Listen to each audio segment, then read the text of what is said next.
미국의 엘리자베스 키블러 로스라는 사람이 1960년대에 2년 반 정도 이렇게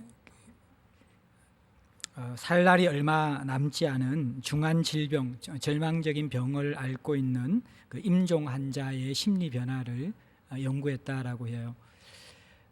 이제 이들에 대한 연구를 유심히 살피다가 1969년에 책을 발간했는데 그 책 제목이 인간의 죽음입니다. 이 인간의 죽음이라는 책에는 사람들이 죽음을 맞이하면서 변화되는 6가지 단계의 변화가 있다라고 이렇게 설명하고 있습니다. 첫 번째 단계는 죽음의 선언을 받을 때 부정하고 부인하는 단계입니다. 아마 나의 불치병에 대한 진단은 오진일 거야, 잘못된 것일 거야 라고 하면서 그것을 부인하고 부진한다라는 것입니다. 부인하고 부정한다라는 것입니다. 그리고 두 번째는 그 부분에 대해서 분노하게 됩니다.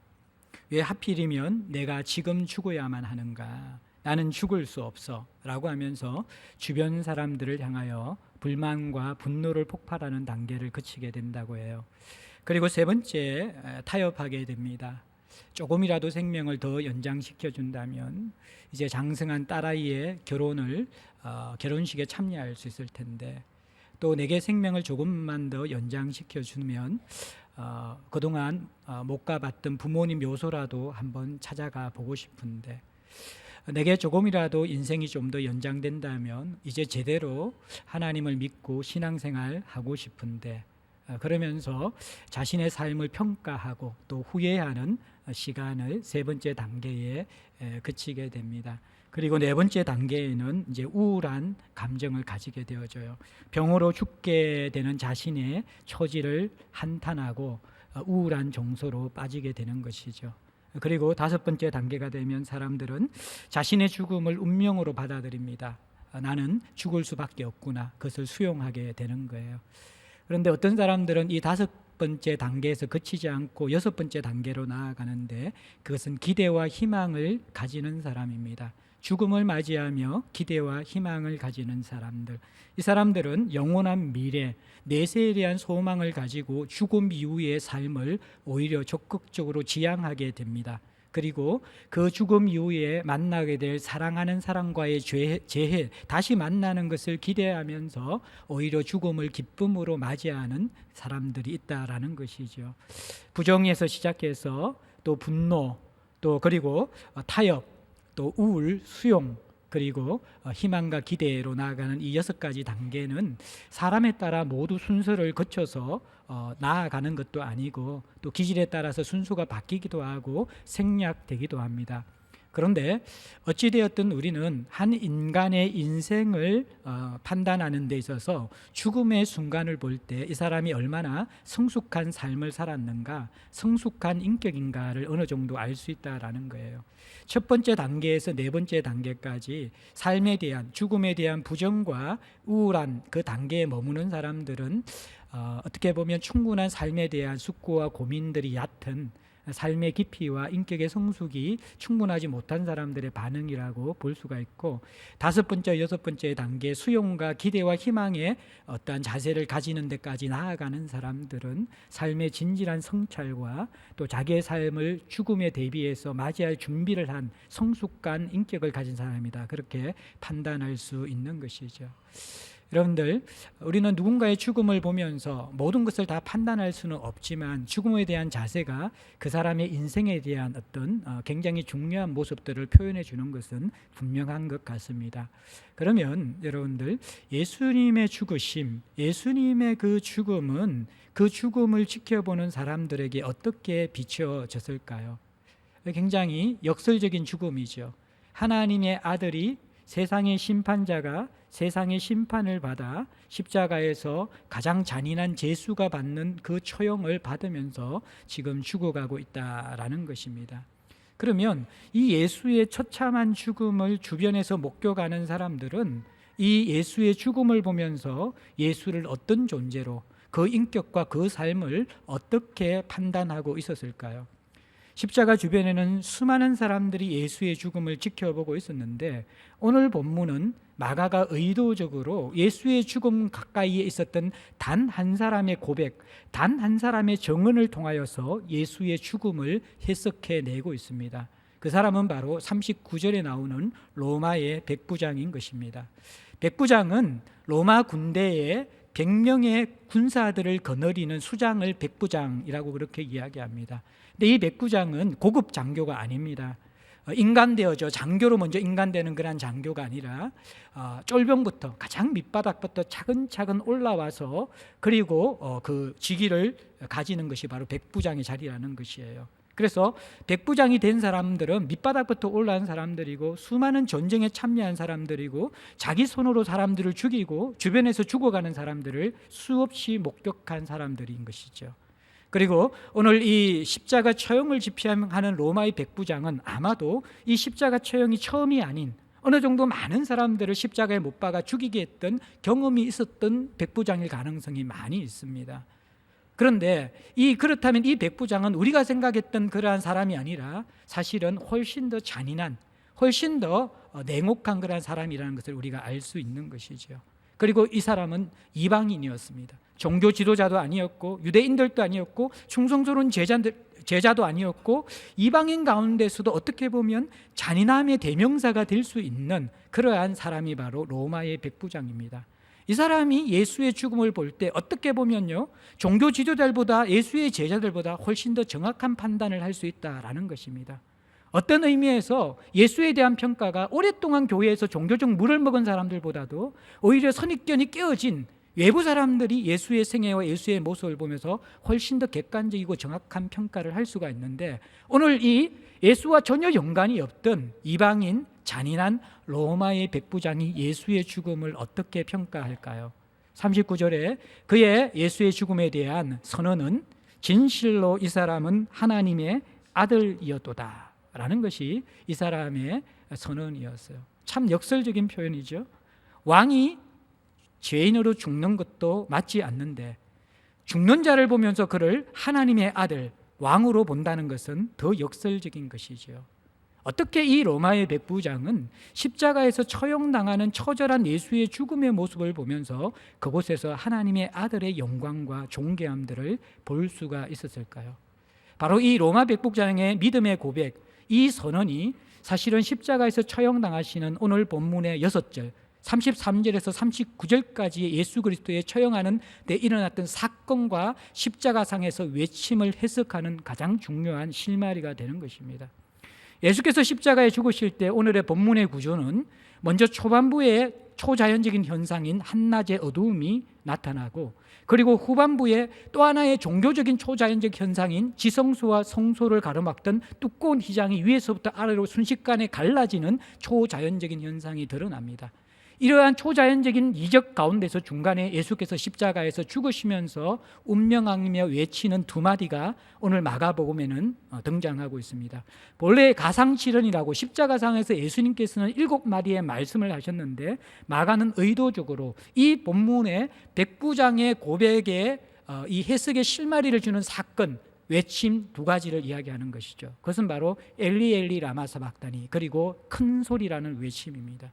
자, 그러면 도대체 이 한낮의 어두움과 휘장의 찢어짐은 어떤 의미이고 십자가상에서 외쳤던 엘리 엘리 라마 사박다니와 의미를 알 수 없는 큰 소리는 도대체 어떤 외침이었을까요?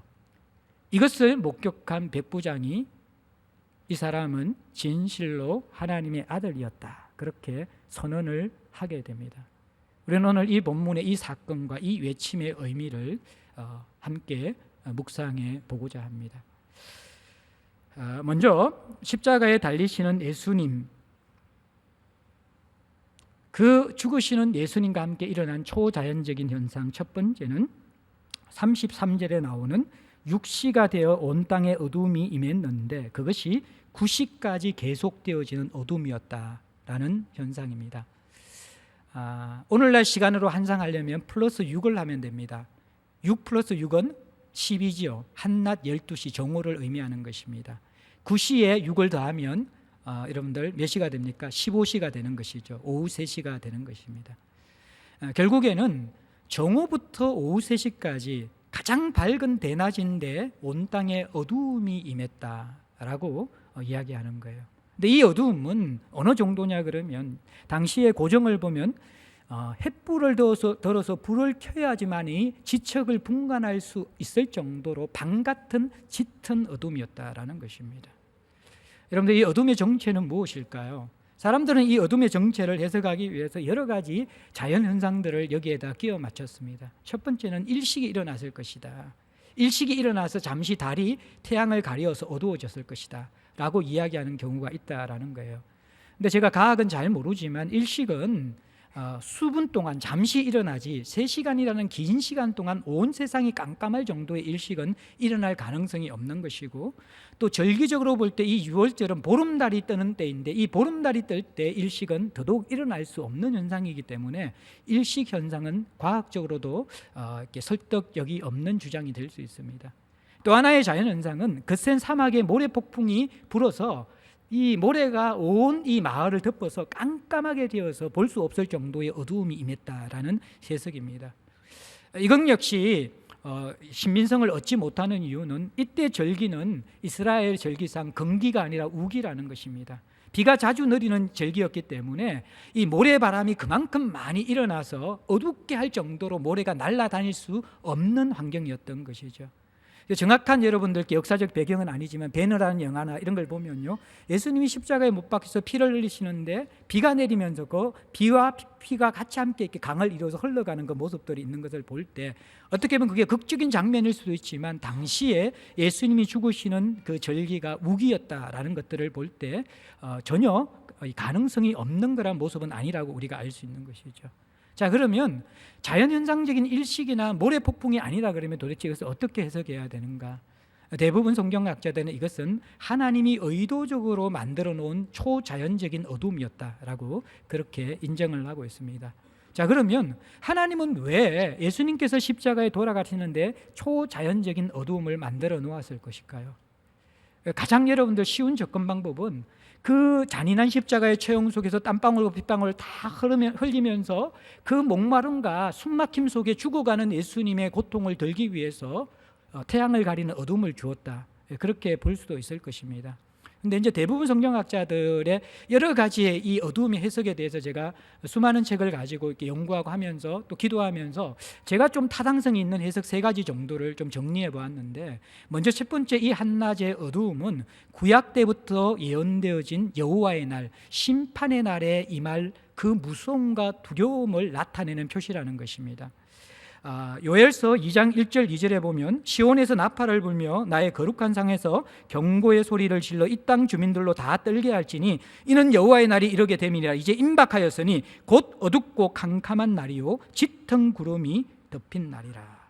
자, 이게 대낮인데 어둡고 캄캄한 날이고 짙은 구름이 덮인 날이 있을 테인데 이 날이 여호와의 심판의 날이다. 아모스 8장 9절에도 주 여호와의 말씀이니라. 그날에 내가 해를 대낮에 지게 하여 백중의 땅을 캄캄하게 할 것이다. 한낮의 어두움은 십자가의 예수님은 지금 세상의 죄를 처리하시는 것이거든요. 이 세상의 죄를 심판하시기 위해 십자가에 달리시는 것입니다. 그런데 이 죄의 무서움 그리고 죄의 심판의 두려움을 짙은 어두움으로 표현하고 있는 것입니다. 여러분들, 이 어두움의 공포를 아십니까? 어두움의 공포. 이게 그 극지방을 탐험하는 사람들은 이게 어두움이 1시간 우리처럼 이렇게 방간하시 있는 게 아니라 낮도 길어질 때가 있지만 어떤 때는 이 어두움이 1주일, 2주일 동안 깜깜하게 앞이 보이지 않는 어두움이 있을 때가 있다라는 거예요. 그런데 길을 잃은 이 탐험대들이 가장 두려운 것은 이 어두움이라는 것이에요.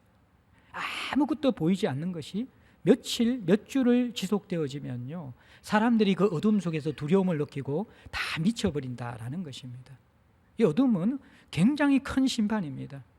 그래서 여러분들, 이 모세가 바로 앞에서 심판할 때도 태양을 가리는 어둠의 흑암의 재앙이 이렇게 있는 것이죠.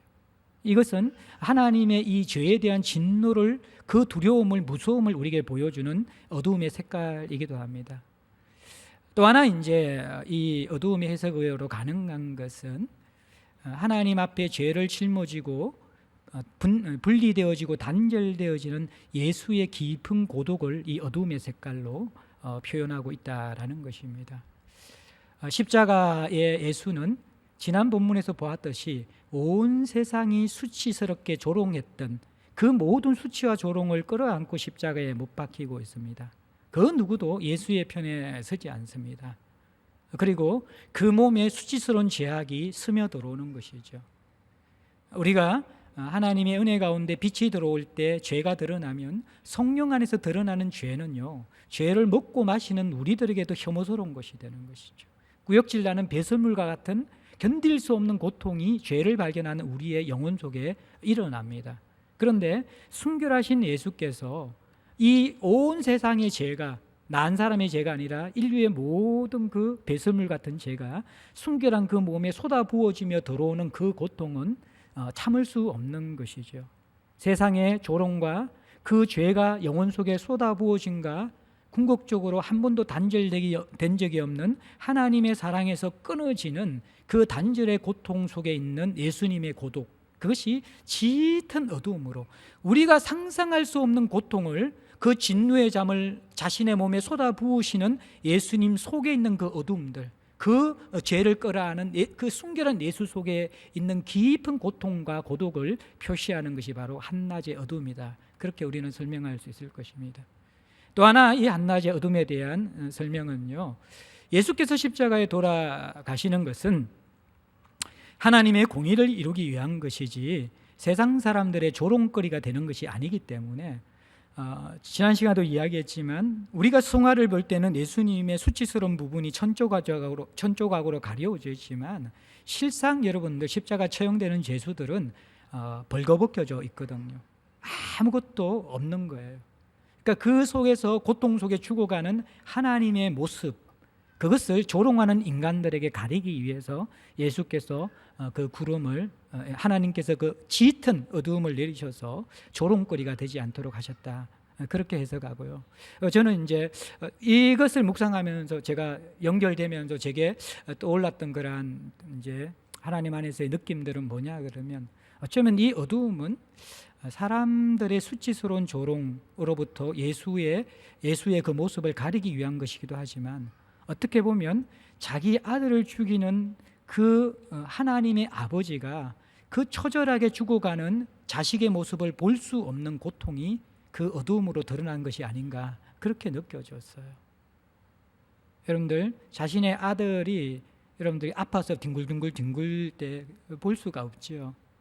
걔들이 이제 이렇게 수술할 때, 이렇게 상해 있을 때 부모들은 자기가 죽었으면 죽었지, 그거 참 보기가 힘들어요.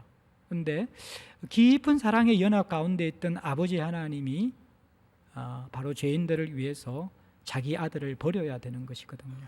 그것도 그냥 버림이 아니라 육체와 영혼의 가장 잔인한 고통이 가해지는 이 십자가를 통하여서 버리셔야 되는 것이죠.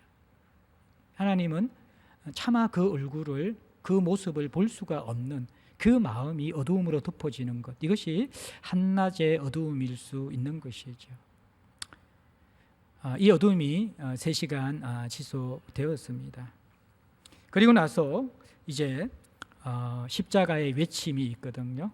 십자가상의 이 외침 2마디를 마가는 의도적으로 우리에게 보여주는데, 34절에 십자가에서 외치는 예수님의 외침은 제9시에 예수께서 크게 소리 지르시되 엘리 엘리 라마 사박다니 하시니, 그렇게 표현하고 있습니다. 예수님께서 여러분들 제3시에 십자가에 못 박혔고 이제 9시에 운명을 하셨습니다.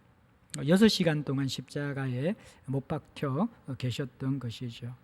그러면서 이 9시에 큰 소리로 엘리 엘리 라마 사박다니, 그렇게 했는데, 이게 이제 엘로이 엘로이 레마 사박다니라는 히브리어인데, 이것은 나의 하나님 어찌하여 나를 버리십니까? 라는 그러한 이 버림받은 이 하나님의 아들의 외침이라는 것이에요. 그런데 이 외침이 그 당시의 사람들이 이해할 수 없는 언어였기 때문에 사람들은 예수님이 엘리야를 부르는가 그렇게 오해를 합니다.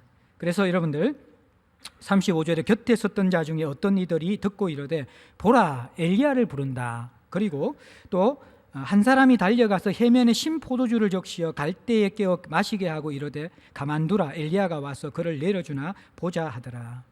자, 이게 고통스럽게 나의 하나님 어찌하여 나를 버리십니까? 그렇게 외치는 예수를 보면서 오늘 본문에 이 사람들이 두 가지 종류의 반응을 해요. 한 종류는 뭐냐 그러면 저가 엘리야를 부르는구나. 엘로이라는 단어가 엘리야처럼 들렸던 것 같아요. 그래서 이 엘리야는 하나님의 구원의 날에 메시아 이전에 나와서 구원을 시작하실 그런 분이거든요. 그러니까 이 예수가 구원을 기다리면서 엘리야를 부르고 있구나 그렇게 생각하고 있는 거예요. 그런데 또 한 사람은 얼마나 고통스러우면 저렇게 알아듣지 못하는 그러한 비명을 지르고 있는 것일까, 큰 소리를 지르고 있는가. 그렇게 하면서 스펀지와 같은 해면에 그 음료수, 이게 신포도를 섞었던 이 식초 같은 걸 섞어서 이 갈증을 이렇게 덜어주는 그 음료를 이제 높이 십자가에 메어 달려 있으니까 마시지 못하니까 막대기에 이 스폰지를 달아가지고 거기에 적셔가지고 예수의 입에 이렇게 집어 넣어 주려고 하고 있는 것이죠. 근데 그것을 보면서 엘리야를 부른다고 했던 그 사람들은 야 가만히 내버려둬 봐, 엘리야가 와서 구원해 주는 거 우리가 좀 보자 그러면서 조롱하는 모습이 여기에서 함께 지금 등장하고 있습니다. 그리고 나서 예수께서 여러분들 37절에 큰 소리를 지르시고 숨지시는 장면이 나오거든요.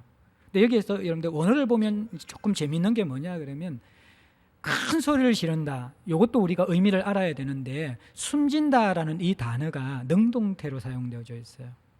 여러분들 죽음은 모든 사람들이 수동적으로 받는 것이지 능동적으로 자기가 죽음을 선택하는 것은 아니거든요.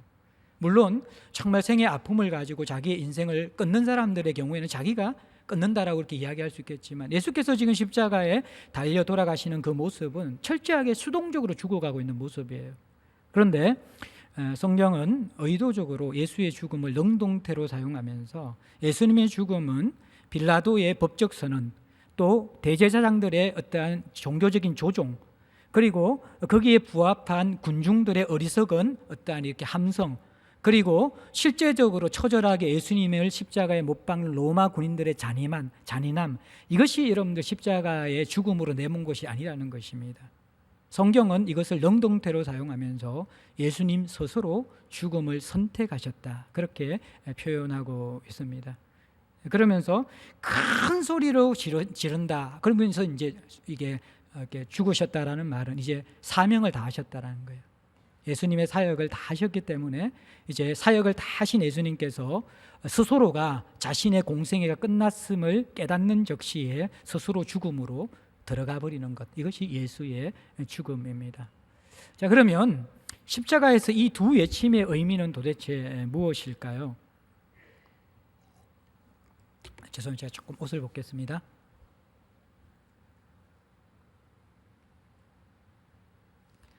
십자가에서의 이 두 외침의 의미는 먼저는 나의 하나님 어찌하여 나를 버리십니까? 라는 이 외침이 제가 여러 번 설명한 것처럼 우리는 이해할 수 없는 우리는 다 보면 십자가 고통만 생각하잖아요. 얼마나 아플까? 채찍 맞고 못 박히고 얼마나 아플까? 가시가 안 쓰고 그리고 물도 마시지 못하고 축 처지는 그 육체의 무게를 견디지 못하고 숨을 쉬지 못하는 그 고통, 그 도의를 먹으면서 달려있는 그 고통이 얼마나 아플까 그것만 생각하는데, 그래서 하나님 나를 어떻게 버리십니까? 그렇게 하는 것을 생각하는데 더 심한 고통은 말씀드린 것처럼 영혼의 고통이었죠. 순결한 예수께서 죄를 끌어안는 고통이고, 또 하나는 하나님과의 이 사랑의 관계가 단절되는 고통, 그것이 예수님에게는 더 심한 고통이었어요. 그래서 버림받은 절교인데, 근데 여기에서 나의 하나님 그러잖아요. 나의 하나님이라는 것은 굉장히 인격적인 표현이거든요. 그래서 이 표현은 어떻게 보면 하나님에 대한 거부와 분노의 표현이 아니라 인격적인 하나님을 지금 부르고 있는 거예요. 나와 관계가 있는 하나님을 부르는데 그 하나님이 자기를 어떻게 한 거예요? 나를 버렸다라는 거예요. 근데 이 이미지가 이게 함께 포함된 게 나의 하나님 어찌하여 나를 버리십니까? 이거는 여러분 신학적으로 상식적으로 이게 맞지 않는 표현이라는 거예요. 나의 하나님이면 버리지 않아야 돼요. 그렇잖아요. 근데 그 나의 하나님이 어쩔 수 없이 나를 버렸다라는 거예요. 근데 거기에 대해서 예수님께서 거기에 대해서 반항하시거나 분노하시는 것이 아니라 그 나의 하나님을 애절하게 부르면서 그 버림받은 운명에 순종하시면서 받아들이시는, 그렇지만 그것이 너무나 큰 고통이었기 때문에 큰 소리를 외치면서 나의 아버지, 나의 아버지, 나의 하나님, 나의 하나님, 어찌하여 나를 버리십니까? 그 외침이라는 것입니다. 그런데 우리가 이 십자가의 고백을, 저는 이제 이 본문을 묵상하면서 마가가 왜 이 두 고백만 묘사했을까? 가상 7원이거든요. 7가지의 말씀을 하셨는데 왜 이 두 개만 표현했는가? 이건 제가 말씀드린 것처럼 백부장의 믿음의 고백과 연결된 고백이라는 거예요. 자, 그러면 이 속에 조금 더 깊이 들어가면 십자가의 나의 아버지, 나의 하나님, 어찌하여 나를 버리십니까? 라는 고백은 하나님께, 나의 하나님께 버림받은 아버지 하나님께 버림받은 아들 하나님의 고백인가 동시에요. 이 속에는 욥의 고백이 있고 시편 기자의 고백이 있고 이 땅에 깨어진 세상에서 버림받은 우리의 고백이 함께 있는 외침이라는 것입니다. 욥은 하나님을 의지하며 의인으로 살아가려고 했습니다. 그러나 그는 태어난 나를 저주할 수밖에 없는 버림받은 삶으로 내동댕이 칩니다. 누구에게요? 자신이 신뢰했던 하나님으로부터. 시편을 여러분들이 보시면요, 시편의 시인들의 수많은 고백들이 하나님, 하나님 어찌하여 나를 버리십니까? 하나님 그 눈에 가려워져 있고 하나님의 보호의 손길에 감추어져 있는 버림받은 사람들의 울부짖는 고통들이 가득한 것이 바로 시편의 내용들인 것이죠. 그리고 이 땅을 살아가는 수많은 사람들의 외침이 여기에 있습니다.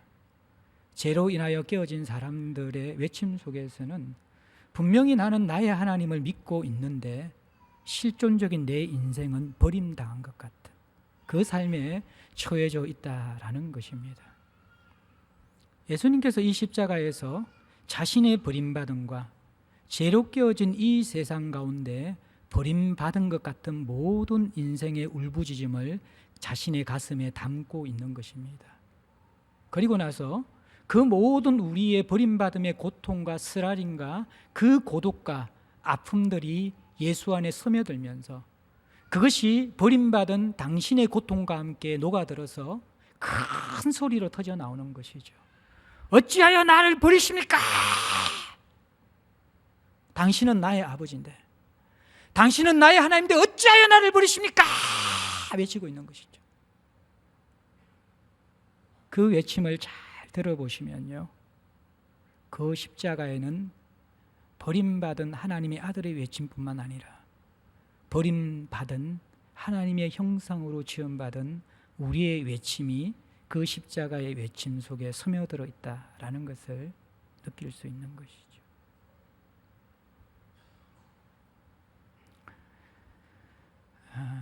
이 땅에 버림받은 인생을 사는 것 같이 느껴지는 사람들에게 들려야 될 음성이 엘리 엘리 라마 사박다니. 이 외침의 의미를 모르고는 여러분들 복음의 신비를 이해할 수 없습니다.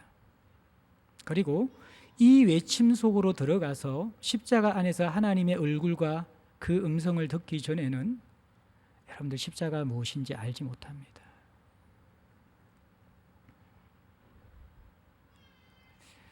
두 번째 예수의 외침은 큰 소리였습니다.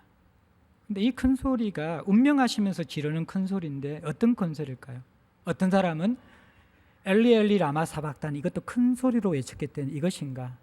그리고 가상 7원 가운데 있는 다 이루었다, 이게 큰 소리인가?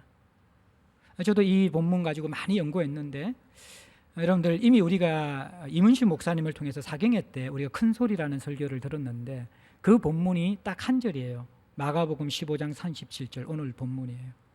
이분은 굉장히 성경신학에 박식한 분이에요. 그래서 이 큰 소리라는 그 헬라어 원어, 이 헬라어 원어 단어를 찾아서 성경에 똑같은 단어를 추적해 들어갈 때 이것은 꾸짖는다라는 단어예요. 예수께서 이 단어를 언제 사용하시는가? 마가복음 1장 25절에 보면 공생의 초창기에 가버나움 회당에 들어가실 때 그 회당에서 귀신 들린, 더러운 귀신 들린 사람이 발각됩니다. 그때 예수님께서 더러운 귀신 들린 사람을 향하여 꾸짖어 잠잠하고 그 사람에게 나오라. 꾸짖어라는 말이 이게 큰 소리라는 단어 똑같아. 꾸짖는다라는 것. 그리고 또 하나 마가복음 4장 37절부터 39절에 보면 사역을 마치신 예수님께서 제자들과 함께 저 건너편으로 가자 배를 타시는데 예수님과 함께 배를 타고 건너가는데 큰 강풍이 일어나서 예수님은 고물에 주무시고 계시고 배는 침몰할 지경에 이르렀습니다. 제자들이 죽을 지경이 되자 그 갈릴리 호수에서 잔비가 굵은 제자들이 두려움을 느끼고 잠자는 예수님을 흔들어 깨웁니다. 그때 예수님께서 깨어서 이렇게 말씀하시는 것이죠. 예수께서 깨어 바람을 꾸짖으시며 바다들을 이르시되 잠잠하라 고요하라 하시니 바람이 그치고 아주 잔잔해지더라. 바람을 꾸짖는 꾸짖음, 이것이 바로 큰 소리입니다. 오늘 본문의 이 큰 소리가 이 꾸짖음인 거예요. 그래서 여러분들 성경신학적으로 이 십자가에서 마지막 큰 소리는 예수님의 꾸짖음의 완성이라고, 완성사역이라고 이야기하는 것이에요. 자, 그러면 예수님은 어떤 대상을 향하여 꾸짖었는가? 더러운 귀신을 향하여 꾸짖었고 성난 바다를 향해서 꾸짖었는데 지금 십자가상에서 예수님은 무엇을 향하여 꾸짖었는가? 우리가 히브리서 2장 14절 15절을 보면 자녀들은 혈과 육에 속하였음에 그도 또한 같은 모양으로 혈과 육을 함께 지니심은 죽음을 통하여 죽음의 세력을 잡은 자 곧 마귀를 멸하시고 또 죽기를 무서워함으로 한평생 매어 종노를 하는 모든 자들을 놓아주려 합니다. 히브리서 기자가 예수 그리스도의 십자가의 죽음을 해석하고 있습니다. 무엇입니까? 죽음의 세력, 마귀를 멸하기 위해서, 그리고 그 아래에서 한평생 죽음의 종로로 타고 있는, 매여서 종로로 가 있는 모든 자들에게 자유를 선언해주고 해방을 선포하기 위해서 예수께서는 십자가에 죽으셨다고 이야기합니다. 결국 그럼 그 큰 소리의 꾸짖음은 뭐냐 그러면요, 죽음의 세력, 악의 세력을 향한 꾸짖음이었다라는 것입니다. 죄로 깨어진 이 세상을 만든 원수, 우리 인생이 버림받는 인생으로 내동댕이 치게 만든 이 원수의 머리를 jer어 밟으면서 예수님께서는 꾸짖고 계시는 것이죠.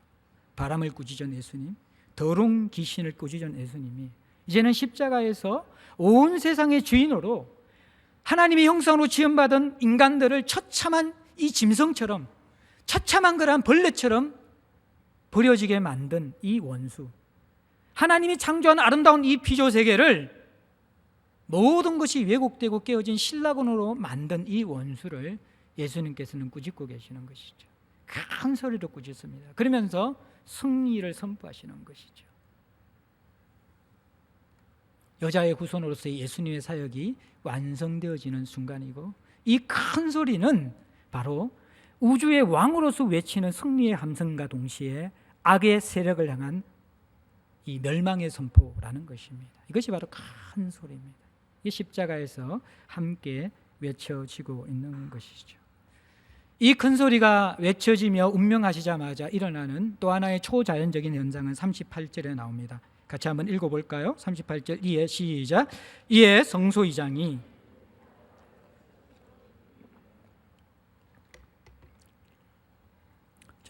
자연적인 현상이 나왔고, 이 한낮의 어두움이 나왔고, 이제 또 성소 안에서 일어난 초자연적인 현상이 나오는데, 하나님께 예배드리는 구약의 제사 제도 속에 있는 이 성전은 이게 이방인과 여인의 뜰이 있고 성소가 있고 지성소가 있는 것이죠.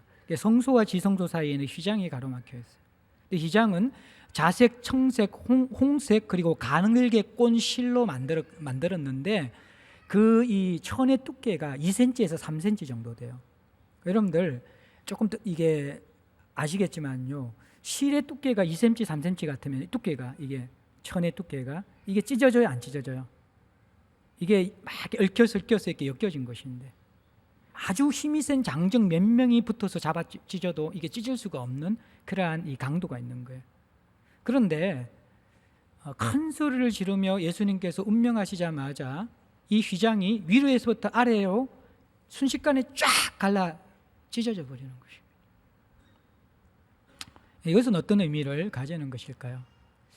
교회를 좀 다닌 사람들은 이 신학적 의미를 너무나 잘 알고 있죠. 그것은 첫 번째로는 구약의 제사 제도가 이제 종결되었다라는 것입니다. 구약의 제사 제도는 예수 그리스도의 십자가의 죽으심과 부활을 통하여서 완성되어진 것이죠. 그것이 히브리서의 내용에 나오는 것입니다. 영단번의 제사, 한 번 제사를 드리는데 영원한 우리 죄를 사하는 효력이 있는 것이 십자가의 죽음이기 때문에 이제 그림자였던 구약의 제사 제도는 실제이신 예수님이 오면서 없어져 버리면서 십자가를 통하여서 이제 하나님의 제사 제도가 완성되어지는 것이죠. 거기에서 죄인들은 하나님을 만날 수 있는 길이 열려지게 된 것입니다. 또 하나는 이 휘장이 찢어졌다는 것은 이제는 유대 종교가 성전 중심의 종교가 폐지되었고 심판받았다라는 것입니다. 그것은 이미 무화과 나무를 저주하신 예수님과 성전을 청결한 게 아니라 성전을 사실 심판하는 메시지를 하신 예수님과 맥락을 같이 하는 것이죠. 이제는 이제 이 성전이 형식만 남은 강도의 구렬이 된 이 성전, 인간이 만든 성전, 눈에 보이는 이 건물의 성전의 시대는 깨어졌다라는 것입니다. 그리고 이제는 예수의 몸이 거룩한 성전이 되어지고 우리가 그 몸을 이루는 이 산돌과 함께 연결되어지는 건물의 이 하나하나의 기둥과 이 벽돌이 되어져서 주의 몸을 상합하고 연락하여 이루어가는 새로운 교회, 새로운 주의 몸을 이루는 하나님 나라의 백성들이 연결되어진 모든 민족이 하나 되어 주의 몸을 세우는 교회의 시대가 이제 도래되었다라는 선언이고, 그리고 우리는 더 이상 하나님을 만나러 가며 짐승의 피가 필요한 것이 아니라 히브리서 기자가 이야기한 것처럼 누구든지 담대하게 예수의 피를 힘입어 성소에 들어갈 담력을 얻는 것들, 이 길이 열려서 만인 대제사장, 누구든지 하나님 앞에 기도할 수 있고 누구든지 하나님의 말씀을 받을 수 있고 누구든지 하나님과 교제할 수 있는 놀라운 시대가 열려졌다라는 것입니다. 바로 새로운 영적 도래가 임하였다, 그렇게 이야기하고 있습니다. 여러분들, 이제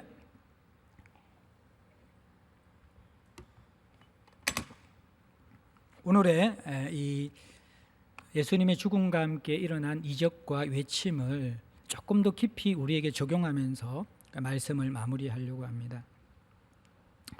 예수님의 죽음과 함께 일어난 이 기이한 현상은요, 제가 이렇게 묵상하면서 느껴지는 게 아주 어두운 색깔에서, 그죠? 찬란한 빛의 색깔로 이어지는 이 흐름들이 있어요. 색깔의 흐름들이. 그런데 한낮의 어두움은 무엇입니까? 이것은 죄에 대한, 죄로 무너진 세상에 대한 두려운 심판의 색깔이죠. 그리고 또 그 속에는 죄를 끌어안은 죄의 고통과 고독 속에 깊이 무너지는 예수님의 고통의 색깔입니다. 그리고 또 그 속에는 예수님, 하나님의 아들의 죽음을 이 세상으로부터 가릴 뿐만 아니라 차마 보실 수 없는 아버지의 고통스러운 마음의 색깔이 그 어두움으로 드러나는 것이죠. 그리고 이 자연적인 어두움이 더 깊은 영혼의 어두움으로 스며드는 것이 십자가상에서의 첫 번째 외침, 엘리 엘리 라마 사박단입니다. 그것은 단순한 작은 것을 상실한 버림받음이 아니라 존재의 버림받음, 전부의 버림받음의 외침인 것이죠. 우리가 상상할 수 없는 육체적 고통, 정서적 그 사랑의 관계에서의 단절, 영혼의 오염과 같은 죄가 들어오는 그 죄를 끌어안는 고통의 외침이 바로 엘리 엘리 라마 사박단입니다. 그런데 그 외침 속에 어떤 외침이 있다라는 거예요? 우리의 외침이 있는 것이죠. 하나님의 형상으로 지음받았고 때로는 우리가 그 하나님을 나의 아버지로 부를 수 있지만 이 땅을 살아가는 우리들은 이 예수의 외침처럼 버림받은 외침을 외칠 때가 있다라는 것입니다. 그 모든 절망의 외침들, 존재의 버려짐의 외침들, 소망이 없는 외침들을 예수께서 그 가슴에 끌어안고 십자가에서 터뜨리는 것이죠. 우리의 모든 울부짖음과 고통을 예수께서 자신의 가슴에 끌어안고 아버지여, 아버지여, 나의 하나님, 나의 하나님, 어찌하여 나를 부르십니까? 외치는 그 외침이 있습니다. 그런데 이것은 가장 짙은 어두움인데 그 어두움의 끝자락에 빛이 서며 들어오기 시작합니다. 숨지시면서 예수께서 꾸짖는 것이죠. 무엇을 꾸짖습니까? 이 존재의 버림당함, 그 무엇으로도 채워지지 않는 상실감, 허무함, 절망, 죽음 위에는 답이 없는 죄로 깨어진 이 세상의 삶의 모습들 가운데 회복을 주시는 선포, 승리를 주시는 선포, 그것이 무엇입니까? 이 무력함과 허무함과 절망과 의미 없음과 이 죽음이 가져다주는 두려움들을 깨뜨리시며 예수께서 큰 소리로 꾸짖으시며 사단의 세력을 멸하시는 것이죠. 그 머리를 박살내면서 예수께서 십자가에서 죽음 가운데 승리의 선포를 하시는 것입니다. 그리고 그 십자가의 큰 소리의 승리의 선포와 함께 일어난 현상은 휘장이 찢어지죠. 쫙 찢어지면서 이제는 죄가 가리고 있던 어두움과 허무함과 죽음의 벽이 깨어져 갈라져 버리는 것입니다. 누구든지 그 보혈의 피를 힘입어 예수 안으로 들어가게 되어질 때 열리는 하나님 나라, 새로운 생명, 새로운 피조물, 만물을 충만케 하는 주님의 몸, 하나님의 통치가 일어나는 하나님의 세상에 그 꿈과 그림들이 이제 그 찢어진 시장 속에서 부르시는, 큰 소리로 외치시고 찢어진 시장을 통해서 우리를 부르시는 그 하나님의 외침과 모습 속에서 드러나게 되는 것입니다. 여러분들, 이 예수의 죽음과 함께 일어난 이적과 외침이 있었는데, 그럼 과연 무엇이 로마 백부장에게 이 사람은 진실로 하나님의 아들이다라는 고백을 했을까요? 이 진실로라는 말은 이 사람이 하나님의 아들일까라는 그 고백이 아니라는 거예요. 그 존재가 하나님의 아들임을 부인할 수 없을 확신을 가지고 선포하는 고백이 이 사람은 진실로 하나님의 아들이다라는 고백이라는 거예요. 무엇이 백부장에게 이 믿음의 고백을 하게 만들었을까요? 이적이 두 가지 있었죠. 한낮의 어두움과 찢어진 휘장. 근데 사실 이 백부장이 볼 수 있는 것은 한낮의 어두움밖에 없어요. 찢어진 휘장은 제사장만이 볼 수 있는 송수에서 일어난 일이에요. 아마 이 백부장은 볼 수 없었을 것입니다. 마태는 또 하나의 이 초자연적인 사건을 기록하고 있는데, 예수님께서 죽으실 그 상황 가운데 땅이 지진으로 갈라지고 무덤이 열렸다, 그렇게 이야기해요. 그런데 오늘 마가는 의도적으로 그것은 기록하지 않고 있음을 볼 때 그것이 백부장의 회심에 결정적인 원인을 준 것 같지는 않아요. 아마 이 백부장은 한낮의 그 짙은 어둠을 보면서 두려움을 느꼈을 것입니다. 왠지 알지 못하는 영적인 두려움들, 무서움들을 느꼈을 것입니다. 그리고 뭔가 상상할 수 없는 신비로운 것들이 지금 일어나고 있다는 것들을 감지했을 것입니다. 그리고 실제적으로 이 로마의 백부장의 회심은 죽으시는 예수의 모습과 이분의 외침 속에 일어난 것일 겁니다. 이 백부장은 잔인하고 많은 사람의 죽음을 목격했잖아요. 이방인이잖아요. 그런데 수많은 사람의 죽음을 목격했는데 예수의 이 두 마디가 자신의 영혼에 그 두꺼움을 뚫고 들어와서 흔들어 놓고 있는 것입니다. 엘리 엘리 라마 사박다니. 유대인들도 알지 못하는, 그 의미를 알지 못하는 그 외침인데, 사람은 영적인 존재이기 때문에 의미를 알지 못하더라도 그 소리에 지를 때의 그 소리의 톤과 색깔과 얼굴과 느낌을 통하여서 우리는 그 의미를 직감적으로 진정할 수 있는 것이죠. 엘리 엘리 라마 사박다니, 그 외치는 예수 그리스도의 소리를 듣는 순간 이 백부장은 그 속에서 알 수 없는 뭔가 너무나 깊은 아픔을 느끼는 것이죠. 비명의 소리니까. 근데 그 비명이, 대부분 사람들은 고통을 당할 때 그 비명이 나올 때는 사람들을 고통스럽게 하는 그 고통이 터져 나오든지 아니면 분노가 터져 나오든지 그러는데, 나의 아버지 나의 아버지 나의 하나님 어찌하여 나를 비고, 이 외침 속에서는 이상하게도 큰 비명인데 그 가운데 아픔이 있고, 그 아픔 속에 알 수 없는 짠한 뭔가 따뜻한 사랑의 비명, 그 따뜻한 뭔가 하나님의 마음들이 느껴졌을 거라는 것이죠.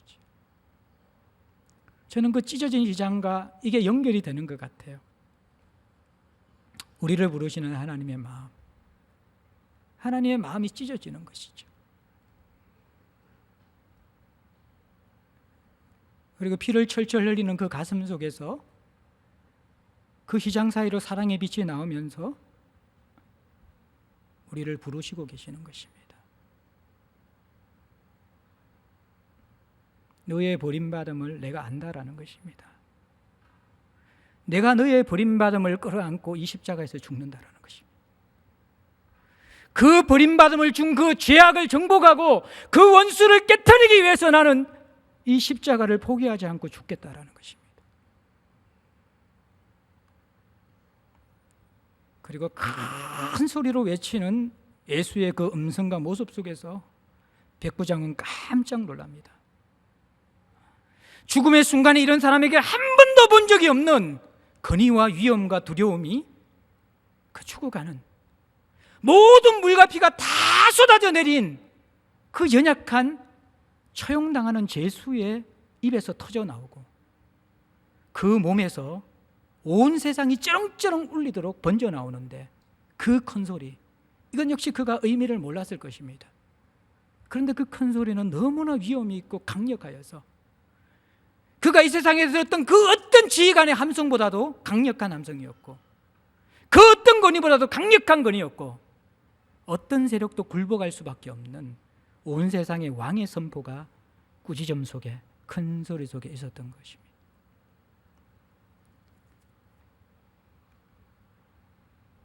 백부장이 그것을 보자마자 그 잔인한 백부장, 유대 종교가 무엇인지도 알지 못하는 이 백부장의 입에서 터져나온 고백이 뭐냐 그러면 이 사람은 진실로 하나님의 아들입니다. 이것이 여러분들 마가복음 전체로 볼 때는 얼마나 충격적인 문학적인 구조냐 그러면요, 예수님의 공생의 시작이 마가복음 1장 11절에 여러분들 예수님께서 세례 받으실 때 하늘이 갈라지면서 하늘부터 소리가 들리잖아요. 이는 내 사랑하는 아들이고 내 기뻐하는 자다. 공생의 시작이에요. 이는 내 사랑하는 아들이다. 하늘의 음성이에요. 오늘 이 본문은 예수님의 공생애의 마지막입니다. 큰 소리를 지르시고 숨지시니라. 공생의 마지막에 누가 멘트합니까? 로마 백부장이 이것을 해석합니다. 어떻게 해석합니까? 이 사람은 진실로 하나님의 아들입니다. 마가복음은 이방인을 향해 쓰여진 복음입니다. 얼마나 멋진 구조인지 모르는 것이죠. 십자가의 복음이 이루어날 충격적인 열매가 무엇이냐 그러면요, 하나님의 아들이 세상에 와서 이해할 수 없는 죽음을 당하는데 그 이해할 수 없는 죽음에 반응하는 자가 누구라는 것입니까? 성경을 연구한 종교 지도자도 아니고 예수님을 따라다녔던 충성스러운 제자들도 아니고 메시아를 갈망했던 이 유대인들도 아니고 어떻게 보면 복음에 가장 반응할 수 없는 이방인이자 가장 잔인한 한 인간 군상인 로마의 백부장을 의도적으로 들어서 그 입술에서 이 사람은 진실로 하나님의 아들입니다 라는 고백을 터뜨립니다. 무슨 말입니까? 이 십자가가 구원하지 못할 사람, 이 십자가에 예수의 얼굴과 예수의 목소리를 들은 사람은 누구든지 하나님을 발견할 수 있다는 것이죠. 복음을 경험할 수 있다는 것입니다. 그러면서 이 로마 백부장은 복음서에 등장하는 하나님의 예수 그리스도의 정체성을 처음으로 바르게 고백하는, 그것도 예수의 죽음을 보면서 고백하는 첫 정인이 됩니다. 유대 전승에 의하면 이 백부장의 이름은 페트로니우스였습니다. 그리고 이 백부장은 그때부터 자신이 예수를 믿는 신앙을 가지게 되어졌고 후에는 갑바도기아에서 복음을 전하다가 순교했다고 그렇게 전해집니다. 여러분들, 오늘 이 예수 그리스도의 죽으시는 모습은 복음이 무엇인지를 가르쳐 주는 거예요. 하나님 나라가 무엇인지를 가르치는 것이고 십자가가 무엇인지를 가르쳐 주는 것입니다. 한낮에 어두움이 들어진 같은 이 세상에 죄를 정복하기 위한 하나님의 방법은 가장 처참한 연약한 모습으로 십자가에 처형당하는 것이었습니다. 그런데 하늘과 땅이 이 예수의 죽음을 하나님의 아들의 죽음으로 선포하고 있고 무엇보다 그 십자가에 처형당하시는 예수님의 모습과 그 고백 속에 상상할 수 없는 하나님의 사랑과 능력이 터져 나오고 있는 것입니다. 나의 하나님, 나의 하나님이 어찌하여 나를 버리십나이까? 이것은요, 인간이 이해할 수 없는 하나님의 사랑의 진수의 고백입니다. 이 고백 속으로 들어가는 사람은 하나님의 사랑을 경험하는 자가 됩니다.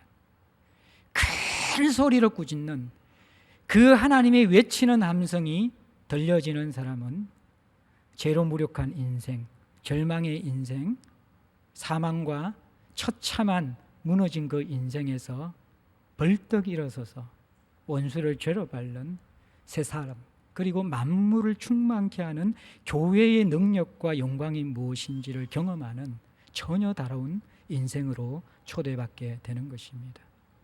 사랑하는 성도 여러분들, 오늘도 예수께서는 십자가에서 우리를 부르십니다. 여러분이 원하는 모습과 다를 수 있습니다. 그 십자가의 예수님, 그리고 그 십자가에서 외치는 주님의 음성이 여러분 귀에 들려줘야만 합니다. 예수께서는 오늘날도 그 십자가를 먹고 마실 수 있는 백부장을 찾고 계십니다. 그것이 바로 저와 여러분들의 자리가 되어야 할 것입니다. 함께 찬송하겠습니다. 찬송가 150장 찬양하겠습니다.